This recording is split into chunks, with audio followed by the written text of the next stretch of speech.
నేను I don't read between the. కాసేపట్లో assembly committee హాల్లో తెలంగాణ కేబినెట్ భేటీ జరగనుంది. 6 చట్టం 2024 రాష్ట్ర కేబినెట్ ఆమోదముద్ర వేయనుంది. రాష్ట్రంలో కొత్త పరిపాలనా వ్యవస్థను అందుబాటులోకి రాష్ట్ర ప్రభుత్వం తేనుంది. ఈ సమావేశంలో సభలో ప్రవేశపెట్టనున్న బిల్లులకు ఆమోదం తెలపడంతో పాటు పలు కీలక అంశాలను కూడా చర్చించనున్నారు.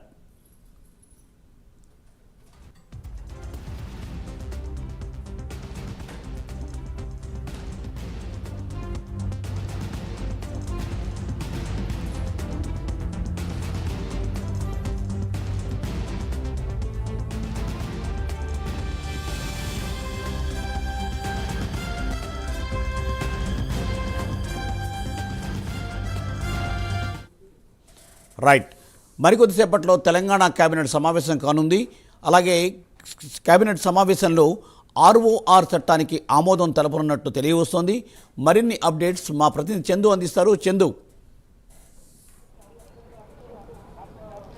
మూర్తి, మరి కాసేపట్లో అసెంబ్లీ కమిటీ హాల్లో తెలంగాణ కేబినెట్ సమావేశం జరగబోతుంది. ఇందులో పలు కీలక నిర్ణయాలు కూడా తీసుకోబోతున్నారు. ముఖ్యంగా కొత్త 6 చట్టాన్ని తీసుకురావాలని కూడా ప్రభుత్వం భావిస్తుంది. ఈ క్రమంలో ఇందుకు చట్ట సవరణ చేయాలని కూడా భావిస్తున్న నేపథ్యంలో ఈరోజు కేబినెట్ కొత్త 6 చట్టానికి కూడా ఆమోదం తెలపనుంది. ముఖ్యంగా రేపు దీన్ని అసెంబ్లీలో ప్రవేశపెడతారు. ముఖ్యంగా ధరణి స్థానంలో కొత్త 6 చట్టాన్ని కూడా తీసుకొస్తున్నారు. నిన్న రేవంత్ రెడ్డి నివాసంలో అటు మంత్రి పొంగులేటి శ్రీనివాసరెడ్డి అధికారులు కూడా చట్టంపై ఒక కసరత్తు అయితే చేశారు. ముసాయిదా బిల్లును కూడా సిద్ధం చేశారు. ముఖ్యంగా ఈ బిల్లుకి ఈరోజు ఆమోదం తెలుపుతారు. ఆ తర్వాత బిల్లు శాసనసభలో ఆమోదం పొందిన తర్వాత గవర్నర్ పంపించి గవర్నర్ నుంచి కూడా ఆమోదం పొందుతారు. ముఖ్యంగా చూసినట్టు కొత్త 6 చట్టం ఏదైతే ధరణిలో ఉన్నటువంటి ఏదైతే మార్పులు చేర్పులకు కారణంగానే దానిలో లోపాల కారణంగానే కొత్త 6 చట్టాన్ని కూడా తెస్తున్నట్టు ప్రభుత్వం చెప్తా ఉంది. దీనివల్ల ప్రజలకు మరింత మేలు జరుగుతుందని కూడా ప్రభుత్వం భావిస్తోంది. ముఖ్యంగా రైతులకు తమ భూములకు సంబంధించి చాలా సమస్యలు ప్రస్తుతం ధరణి ద్వారా ఎదుర్కొంటున్నారు. ఈ సమస్యకు పరిష్కారం చూపాలనే భూమాత పోర్టల్ను కూడా తేబోతుంది. ఇదంతా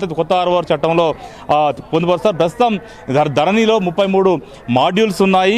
ఒక్కొక్క సమస్యకు ఒక మాడ్యూల్ను కూడా ఉపయోగిస్తున్న క్రమంలో అయితే దరఖాస్తు సమయంలో సమస్య ఒకటే ఉంటుంది. అదేవిధంగా మాడ్యూల్లో మరోదాన్ని ఎంపిక చేస్తే సమస్య పరిష్కారం కావడం లేదు. ధరణి దరఖాస్తులను కూడా తిరస్కరిస్తున్న పరిస్థితి కనిపిస్తుంది. దీంతో కొత్త చట్టంలో ఏ మాడ్యూల్లో దరఖాస్తు చేసినా కూడా సమస్యను పరిష్కరించడానికి కూడా చాలా వీలుంటుందని కూడా ప్రభుత్వ అధికారులు కూడా చెప్తా ఉన్నారు. మాకు సమస్య పరిష్కారం అయ్యే వరకు అధికారులదే బాధ్యత కూడా ఈ చట్టంలో నిర్ణయించబోతున్నట్టుగా తెలుస్తోంది. మొత్తం భూ సమస్యల పరిష్కారానికి సింగిల్ విండో విధానాన్ని కూడా తీసుకురావాలని భావిస్తున్నారు. మరోవైపు ఇలాంటి రైతులు కోర్టులకు వెళ్లాల్సినటువంటి అవసరం లేదు. కోర్టుకు వెళ్తే సమస్య పరిష్కారానికి ఏళ్లకు సమయం పడుతుంది. కాబట్టి ఈ కొత్త 6 చట్టం ద్వారా సమస్య కూడా పరిష్కారం అవుతుందని కూడా ప్రభుత్వం భావిస్తున్న క్రమంలో కొత్త 6 చట్టాన్ని తీసుకురాబోతుంది. దీనిపైన ప్రధానంగా ఈరోజు చర్చించబోతున్నారు. మరోవైపు చూసినట్టయితే పంచాయతీరాజ్ చట్ట సవరణ కూడా బిల్లును కూడా తేబోతున్నారు. ముఖ్యంగా గ్రేటర్లో ఉన్నటువంటి కొన్ని గ్రామ పంచాయతీలను దాదాపు 52 గ్రామ పంచాయతీలను మున్సిపాలిటీలో కూడా విలీనం చేయబోతున్నారు.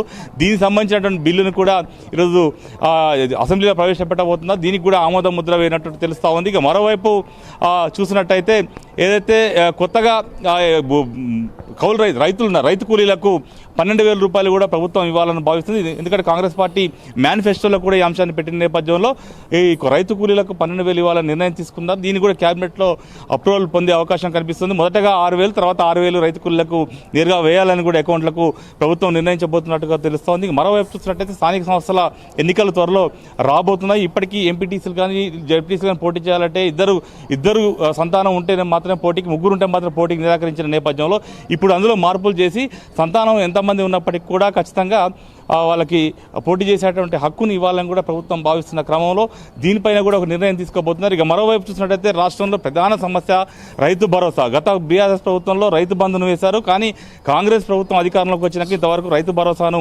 ఇవ్వలేదని విపక్షాలు పెద్ద ఎత్తున ఆందోళన చేస్తున్న క్రమంలో రైతు భరోసా కూడా ప్రకటన చేయబోతున్నట్టుగా తెలుస్తుంది. ఖచ్చితంగా రైతు భరోసాను కూడా ఇవ్వబోతున్నట్లుగా తెలుస్తుంది. ఇందుకు కేబినెట్లో కూడా ఆమోద ముద్ర వేయబోతున్నట్టుగా కూడా మనకు తెలుస్తుంది. మొత్తంగా కేబినెట్ సమావేశంలో ఇవన్నీ అంశాలపైనే ప్రధానంగా చర్చించబోతున్నారు. Murthy. Thank you Chandu. Thanks for update.